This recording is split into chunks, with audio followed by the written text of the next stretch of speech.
Mario Draghi, l'homme qui a à son crédit d'avoir sauvé la zone euro en pleine crise de la dette en 2012, est désormais au chevet de l'Italie, l'homme malade de l'Europe.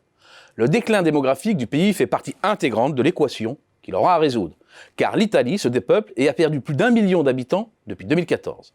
C'est la conséquence de la chute des naissances descendue à un point bas, alors que les décès ne cessent de progresser et dépassent le nombre de nouveau-nés de façon quasi continue depuis le milieu des années 90. Le solde naturel est donc devenu négatif et s'enfonce au fil des ans. Le déficit, déjà considérable en 2019, à moins de 214 000 personnes, se sera encore creusé en 2020 avec la hausse de la mortalité liée à la pandémie. Et comme si tout cela ne suffisait pas, l'Italie est redevenue une terre d'émigration massive. Près de 800 000 personnes nées en Italie ont quitté le pays depuis 2008, l'équivalent ou presque d'une ville comme Turin.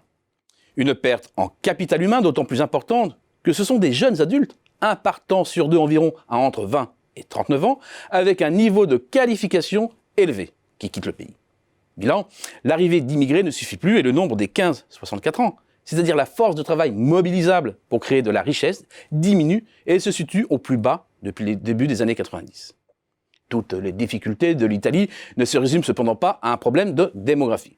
Même en gommant ses effets, en rapportant le PIB au nombre de personnes en âge de travailler, l'Italie décroche. En valeur absolue d'abord. Avant même que survienne la crise de la Covid-19, l'économie italienne restait en deçà de 2,5% du pic précédant la grande récession de 2008-2009. De façon relative ensuite, en se situant près de 20% en dessous de ses plus proches partenaires, et encore plus loin, à près de 26% de l'Allemagne, l'autre grande puissance industrielle de l'Europe. Finalement, la pandémie n'a fait qu'aggraver des lignes de fracture préexistantes. Avec un PIB en recul de 8,9% l'année dernière, l'Italie a lourdement chuté, plus que la France, plus que le reste de la zone euro ou que l'Allemagne. Le déclassement de l'économie italienne, c'est d'abord celui de son industrie manufacturière, dont la valeur ajoutée a chuté de plus de 8% entre 2007 et 2019, quand les autres branches limitaient la casse avec un recul inférieur à 2%. En cause, la productivité. Elle plafonne depuis plus de 15 ans. L'Italie s'est montrée incapable de procéder aux investissements nécessaires pour inverser la tendance et s'est fait déborder par l'Allemagne alors qu'elle faisait jeu égal jusqu'au début des années 90.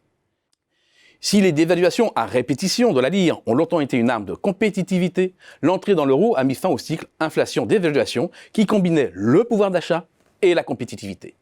Le tissu de PME, joyeux de la production italienne, s'est alors fait balayer par la concurrence des pays à bas coût avec la déferlante venue d'Asie et les délocalisations dans les PECO. Cette perte de pied de l'Italie se retrouve aussi en partie dans l'affaiblissement relatif de son secteur touristique. En 2008, la capacité hôtelière italienne représentait plus de 18% de l'offre de lits de l'Union européenne à 28. 11 ans plus tard, moins de 16. Entre-temps, la concurrence s'est développée et parfois de façon très spectaculaire, comme au Portugal ou à un degré moindre en Croatie ou en Grèce. Peu à peu, un cercle vicieux s'est mis en place. L'affaiblissement de la croissance s'est traduit par des créations d'emplois trop faibles pour absorber les nouveaux entrants sur le marché du travail, entraînant un chômage massif chez les jeunes.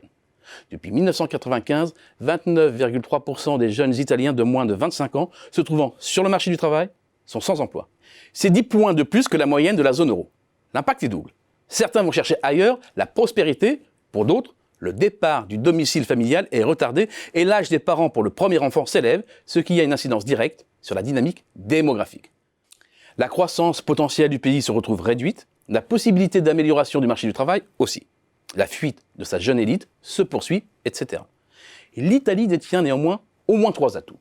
1. Sa capacité à générer des excédents courants depuis 2012, donc à accumuler des créances sur le reste du monde. 2. Le bouclier de l'euro lui permet de bénéficier, malgré la crise, de taux souverains à 10 ans avantageux, et même bien plus bas que lors de la grande récession, où ils avaient culminé à plus de 7%. Mieux, le spread, avec le Bund allemand, bon indicateur de la perception du risque par les investisseurs, est faible, signe que les marchés ne sont pas inquiets quant à la capacité du pays à faire face à ces échéances. Et pour cause, c'est le premier bénéficiaire du plan de relance européen.